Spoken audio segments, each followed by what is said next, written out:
వేదికను అలంకరించిన రాష్ట్ర ముఖ్యమంత్రి వర్యులు శ్రీ రేవంత్ రెడ్డి గారికి, అలాగే పార్లమెంట్ సభ్యులు విశ్వేశ్వర రెడ్డి గారికి, అలాగే మా గ్లోబల్ స్టార్ రామ్ చరణ్ గారికి, మన విజయ్ దేవరకొండ గారికి, అలాగే డీజీపీ జితేంద్ర గారికి అండ్ డిపార్ట్మెంట్ అండ్ పెద్దలందరికీ, మంత్రివర్యులు గారికి, అందరికీ మీ అందరికీ good evening. CM Revanth Reddy గారితో ఒకరోజు నేను ఫ్లైట్లో వైజాగ్ నుంచి హైదరాబాద్ జర్నీ చేస్తున్నాను. ఆ రోజు ఎందుకో రేవంత్ రెడ్డి గారు నాతో ఒక మాట చెప్పారు, తెలంగాణ రాష్ట్రంలో డ్రగ్స్ లేకుండా చేయాలి అని. ఇది దాదాపు ఒక 9 months బ్యాక్ జరిగిన సంఘటన.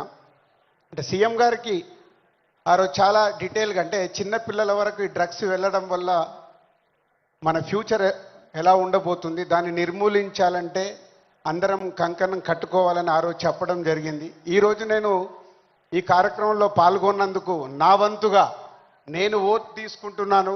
నేను కానీ, నా కుటుంబ సభ్యులు కానీ, నా స్నేహితులు కానీ, నాకు తెలిసిన వారు ఎవరు కానీ డ్రగ్స్ తీసుకోకుండా నేను చేయగలుగుతాను. అలాగే నాలాగే మీరు అందరు ఓట్ తీసుకుంటే ప్రతి కుటుంబంలో, మన తెలంగాణ రాష్ట్రం మొత్తం డ్రగ్స్ లేకుండా చేయగలుగుతాం. రెడీయా మీరు? ఇలాంటి అవేర్నెస్ మనకి ఈరోజు అవసరం. ఈ మధ్య మలయాళం ఫిలిం ఇండస్ట్రీలో కూడా ఒక నిర్ణయం తీసుకున్నారు.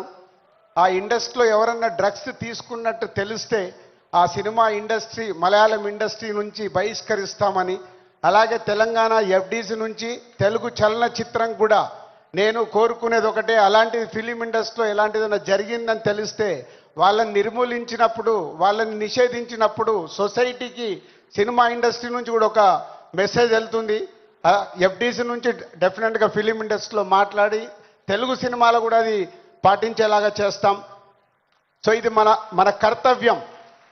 మన అందరం ఓట్ తీసుకొని చేయగలిగినప్పుడు సీఎం గారు కోరుకుంటున్నట్టుగా, డిపార్ట్మెంట్ కోరుకుంటున్నట్టుగా ముందు మన రాష్ట్రాన్ని డ్రగ్స్ లేని రాష్ట్రంగా చేయగలుగుతాం.